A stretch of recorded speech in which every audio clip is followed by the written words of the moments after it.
Hello, everybody, and welcome to this week's Weekly Gospel. This might be short. I feel like I say that every episode. I'm not going to say it this time.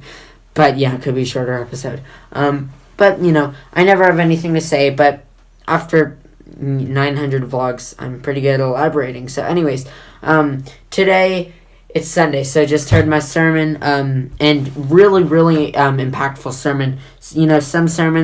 Some sermons really hit you, like, man, and the other sermons you're like, okay, so this one was not necessarily like convicting and impactful, but just something that is not easily applicable, but that is very obviously applicable. Sometimes you hear something and you don't know exactly what that means for you, but this one, is direct, not metaphorical, so pretty clear. So today we talked about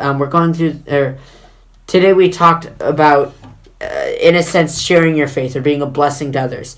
And the main thing I got out of it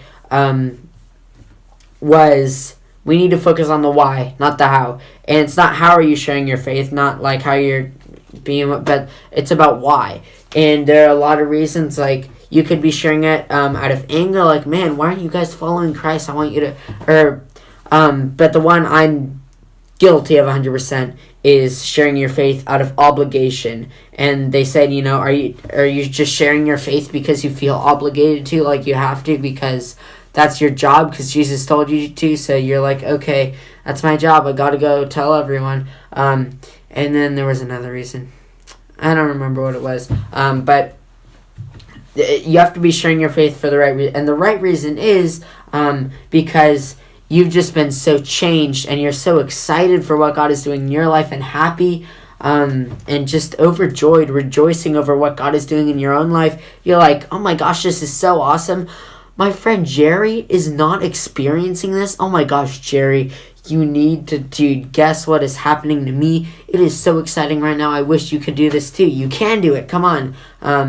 And that's the place we should be doing it from, not the place of, or at least where I am right now, like, you get the Great Commission, go and make disciples of all nations. Like, okay, I guess, hey, a person, do you want to come to church? Out of like, dude, my life is so changed. You would have so much fun doing this. So that's definitely something. Wow, we're actually shorter. And then the other aspect was, where were we?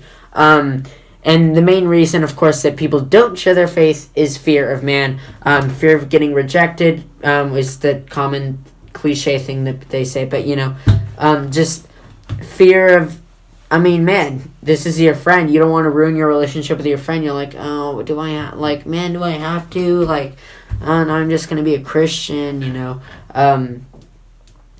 And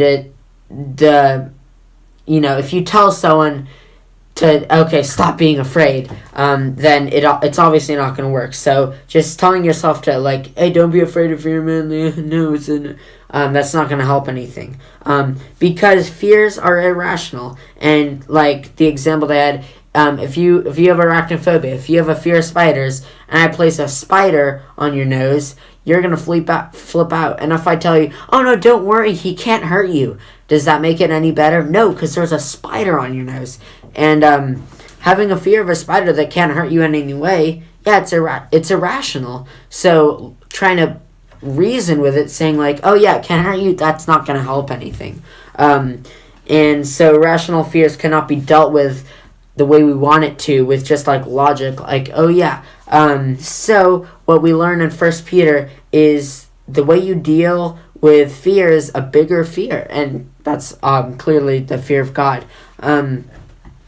And to not use just like, oh yeah, don't worry if you get rejected because God's always there for you. Wow, God. It's like, yeah, that's not, people are still going to be afraid to share their faith. But what we really need to be doing is being more, is afraid the word? I don't know. It's an interesting thing. I think you guys get what I'm saying.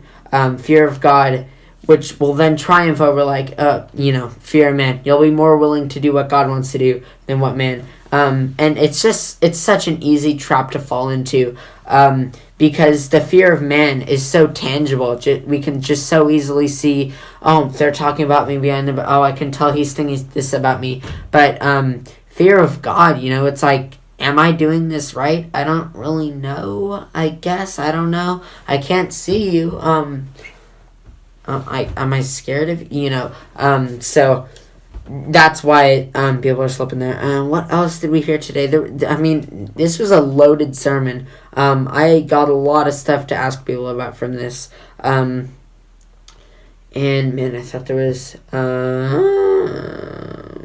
That's it. Alright, I hope y'all enjoyed this week's weekly gospel. If you did enjoy the weekly gospel, like it. If you did not, dislike it.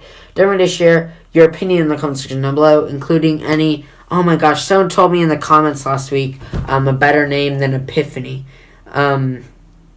Personal Revelation, I think it was. So we're definitely. I like it. It's personal, something like that. I think it was Personal Revelation, but all of the wording better next time, hopefully.